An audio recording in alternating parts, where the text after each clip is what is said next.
Durant le week-end, les riverains de la Biémel à Thouin ont eu la désagréable surprise de constater que le cours d'eau était pollué. De fortes odeurs de carburant se dégageaient d'un des égouts de la rue du Moulin, tandis que l'eau présentait un aspect laiteux et que des poissons morts flottaient à la surface de l'eau. Près de 48 heures plus tard, l'origine de cette pollution reste inconnue, même si les pompiers avancent l'une ou l'autre hypothèse en attente d'analyse et de confirmation.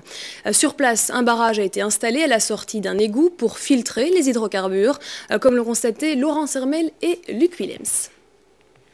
De fortes odeurs d'hydrocarbures et une eau laiteuse, il n'en fallait pas plus pour mettre en alerte les riverains de la Biémel à la rue du Moulin, Villebasse à Thouin. Des Tudiniens responsables et généralement attentifs à l'état de leur petite rivière. La pollution date vraisemblablement de la nuit de vendredi à samedi et ce sont des riverains qui ont constaté une très forte odeur de mazout dès samedi matin tout le long de la Biémel. Nous sommes descendus directement sur place pour essayer de déterminer l'origine du problème. Donc on a remarqué une forte concentration d'odeur de mazout au lieu-dit Saint-Jean, à la sortie d'un égout qui dessert la ville haute. Et suite à cela, on a fait intervenir la protection civile pour placer un barrage avec un absorbant pour capter tous les hydrocarbures qui pourraient y en sortir. Un barrage qui n'a pas permis de relever de quantités excessives d'hydrocarbures dans les eaux déversées. Toutefois, la présence de carburant est bien évidemment anormale et pourrait provenir d'une cuve à mazout à la ville haute. On a une piste effectivement parce qu'il y a eu un vol de mazout qui s'est déroulé au Clos du Soupré. Et maintenant c'est aussi à vérifier parce qu'on ne connaît pas la quantité de mazout qui a pu être versée sur le terrain. Mais le mazout n'explique pas tout et notamment la couleur blanchâtre de l'eau samedi matin. On a pensé d'abord à de l'huile lubrifiante pour machine-outil, mais c'était à vérifier.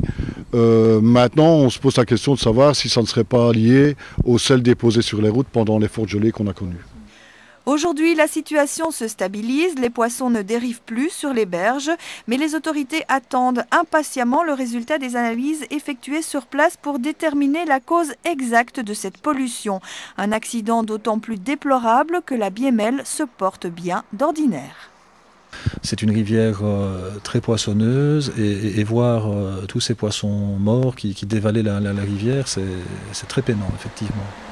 Généralement, c'est une rivière qui est saine, la Biémel ?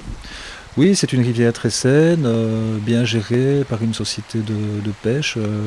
Vraiment, c'est une belle rivière saine. Disons que c'est exceptionnel, mais c'est déjà arrivé. C'est déjà arrivé à plusieurs reprises, notamment avec des pollutions par hydrocarbures. Heureusement, la population généralement donne l'alerte à temps ? Oui, généralement, les riverains, dès qu'ils voient quelque chose d'anormal sur la Biémel, nous préviennent. Notre devoir maintenant, c'est vraiment, et ça j'ai mis en place avec la police et le service des pompiers, toute une organisation de manière à remonter la filière, à tenter d'identifier les responsables et à sanctionner très fortement. Il faut savoir que les amendes pour ce type de malveillance, d'actes malveillants, ça peut aller jusqu'à 100 000 € et là, nous n'hésiterons pas, si nous coinçons les responsables, à véritablement leur faire payer leur dû sur la pollution qui a été effectuée.